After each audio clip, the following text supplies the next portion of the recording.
तो भाई आज बात करने वाले हैं कोपिंग के बारे में। ठीक है। ये टर्म भाई बहुत ज़्यादा अभी बढ़ रहा है, वायरल हो रहा है। तो भाई मैं भी अपने हाथ धो लेता हूँ। तो भाई आज तुम्हें सही में बता दो भाई, कोपिंग होती क्या है एक्चुअली। भाई लोग आते हैं, कोप कर रहा है, कोप कर रहा है, कोपिंग ये होती है। तो भाई हम तुम्हें समझाता हूँ कोपिंग क्या होती है। तुम भी करते हो, हर कोई करता है इस दुनिया में। 100% लोग करते हैं इस दुनिया में, सब करते हैं कहीं ना कहीं कोपिंग। तो भाई इसको मिनिमाइज़ कैसे करें, कम कैसे करें। कोपिंग मैकेनिज्म जितना ज़्यादा होगा उतना तुम्हारा प्रोडक्टिविटी कम होता रहेगा। तुम्हें प्रोडक्टिविटी को बढ़ाना है ना, तो भाई कोपिंग बंद करनी पड़ेगी। और कोपिंग कहीं ना कहीं माइंडसेट है और कुछ नहीं है, जो कि तुम्हें इन्वायरमेंट से मिला है, तुम्हारे परवरिश से मिला है, या फिर तुम्हारी पर्सनैलिटी से मिला है। तो फिर इसको ख़त्म कैसे करें, कोपिंग मैकेनिज्म को भाई चिकना चूर कैसे करें। Let's go. भाई at the first place, what the fuck is coping. Coping भाई कुछ नहीं है। कोपिंग बस एक बहाना है तुम्हारी गलतियों को छुपाने का। ठीक है।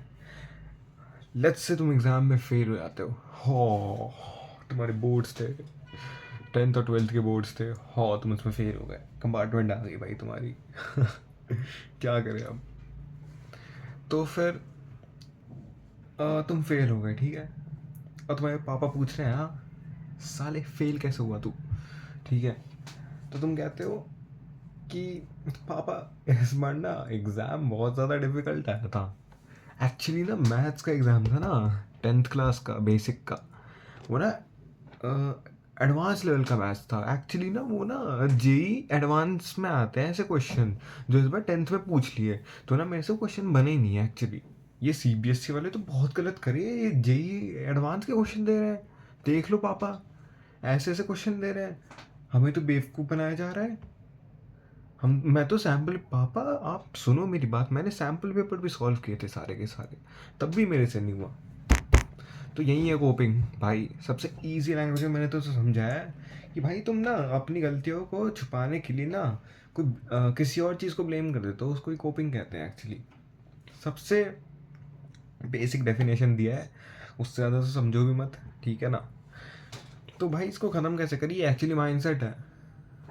और तुम इससे मतलब एस्केपिज्म है एक तरीके का ये। ठीक है ना। तुम एस्केप करते रहते हो रियलिटी से। रियलिटी क्या है, तुमने पढ़ा ही नहीं था, यही है रियलिटी। तुमने पढ़ा ही नहीं। तो भाई मैं तुम्हें सुनाता हूँ अपनी 10th की कहानी। हाँ, 10th क्लास पहला बोर्ड एग्ज़ाम। सब लोग घर में प्रेशर बना रहे थे कि पढ़ ले यार, पढ़ ले रचित, पढ़ ले। ठीक है। मैं था ठहरा कि नहीं यार, 10th तो बहुत इजी होती है, मैं तो 11th से पढ़ूंगा। 10th तो मैं एक दिन पहले पढ़ लूँगा, मेरे तो नंबर आ जाएंगे। और नंबर भी वैसे ही आ रहे थे। मैं एक दिन पहले पढ़ा था, यूटी में थोड़े बहुत ठीक है, यहाँ फील्ड में भाई 50-60%। प्री बोर्ड 1 में भी इतने ही, प्री बोर्ड 2 में 50-60%। वाह। कहीं ना कहीं मैं, जब भी कम मेरे मार्क्स आते थे, मैं कहीं ना कहीं बहाने मारता था कि पापा मैं तो पढ़ रहा था ना, बट एक्चुअली मैं ना बीमार पड़ गया था एक दिन पहले, तो मैं ना एक दिन पहले पढ़ नहीं पाया।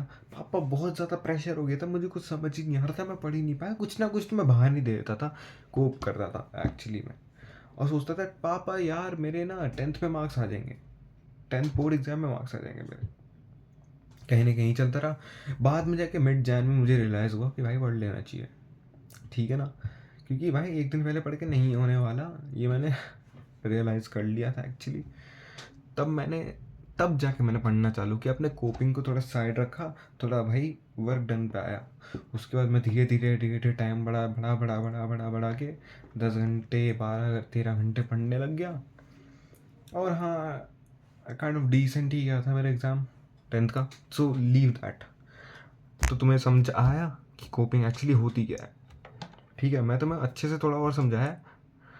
तो अब बात करते हैं कि भाई प्रॉब्लम है कि भाई हम फोकस नहीं कर पाते, हम काम नहीं कर पाते, हमारा वर्क डन नहीं होता, और हम भाई क्या करते हैं, कोप करते हैं। तो भाई इसका सोल्यूशन यही है कि भाई रिस्पॉन्सिबिलिटी लेना सीखो। ठीक है। तुम्हें क्या लगा मैं यहाँ पे कोई क्या तुम्हें वो दूंगा, सिस्टम दूंगा कि ये तुम ये पॉइंटर्स कर लो, तुम्हारी कोपिंग बंद हो जाएगी? नहीं भाई, नहीं होगी। You need to change your mindset. ठीक है। अपना माइंड सेट बदलो भाई, मानो यार अपनी गलती।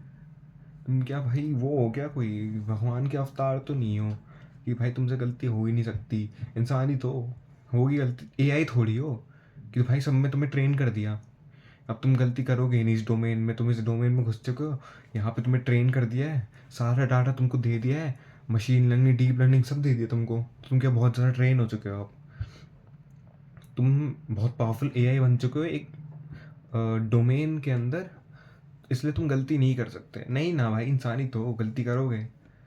400 डोमेन में हो तुम, ऐसा भी नहीं कि एक ही डोमेन में घुसे हो तो गलती क्यों नहीं करोगे, करोगे ही गलती, ऑब्वियस सी बात है भाई। तो यही है कि भाई स्टार्ट एक्सेप्टिंग कि भाई तुम गलती करोगे, तुम फकअप करोगे, and you need to stand up and say कि हाँ मेरी गलती है, सॉरी, और इसको मेरे को इम्प्रूव करना है। आप मेरे को बता दो कि how to improve myself. यही नहीं कि बस अपने पेरेंट्स से सुन रहे, गालियाँ ही सुन रहे, उनको बोलो कि भाई यार मेरे से गलती हो गई पापा, अब आप बताओ, आप मुझे गाइड करो कि मैं कैसे इम्प्रूव करूँ। ठीक है, हर समय डांट मत खाते रहो कि नहीं नहीं नहीं नहीं नहीं नहीं नहीं नहीं नहीं नहीं। वो भी भाई थोड़ा समझेंगे कि हाँ बेटा पूछ रहा है। तो यही है कि भाई कोई गलती हो, तुम कोई गलती करो तो पहले उसको एक्सेप्ट करो, एंड सेकंड चीज़ उनसे पूछ लो यार कि भाई how can I improve my self, how can I improve my mistakes, how can I learn from my mistakes. चलो कर दी मिस्टेक भाई, मान ले, तो यही है कोपिंग भाई, accept it. Don't be like कि फकिंग पुसी की बहन जो बैठ के बोल रहे कि नहीं नहीं मैंने ये किया इसलिए नहीं हुआ भाई, ये किया इसलिए नहीं हुआ भाई, तुम मोटा क्यों हुआ है भाई। एक्चुअली ना मेरे घर वाले मेरे को एक्सरसाइज नहीं करने देते, मेरे को जिम जाने नहीं देते। मेरे घर वाले बोलते हैं जिम जाने से तू पहाड़ बन जाएगा। अरे तू घर पे कर ले ना, वॉक कर ले बाहर जाके, उसके लिए तो नहीं रोकेंगे ना एटलीस्ट। अरे चल बाहर जाने के लिए रोक दिया, बहुत रिस्ट्रिक्ट पेरेंट्स, यहाँ तो वॉक कर सकता है। अरे घर में थोड़ा वॉक कर ले, और फ़ोन में तो रहता ही है स्टेप काउंटर, काउंट कर ले स्टेप कि 8,000 या 10,000 स्टेप्स हुए कि नहीं, उससे ज़्यादा क्या मांग रहे हैं। और कैलोरी डेफिसिट पे चले जा, पतला हो जाएगा। ये इसमें ये क्या मेरे को बता रहा है कि भाई मेरे घर वाले मेरे को जिम जाने नहीं देते, जिम जाने से पतले होते हैं बस। नहीं, किसने कह दिया। तू जिम जा रहा है, खा तू आलू पूरी रहा है तो तू मोटा ही रहेगा, तू पूरी जैसे ही रहेगा, आलू जैसे ही रहेगा तू। तो भाई अपने एक्शंस को इम्प्रूव करो, ठीक है। अगर ये नहीं मिल रहा तो यहाँ तो जाओ, एटलीस्ट यहीं पे क्यों मरना है, और मर के क्यों कहना है कि भाई इनकी गलती है, मेरी तो कोई गलती हो ही नहीं सकती, I am the perfect motherfucker in this world. नहीं ना भूल। तो भाई start accepting and improve yourself.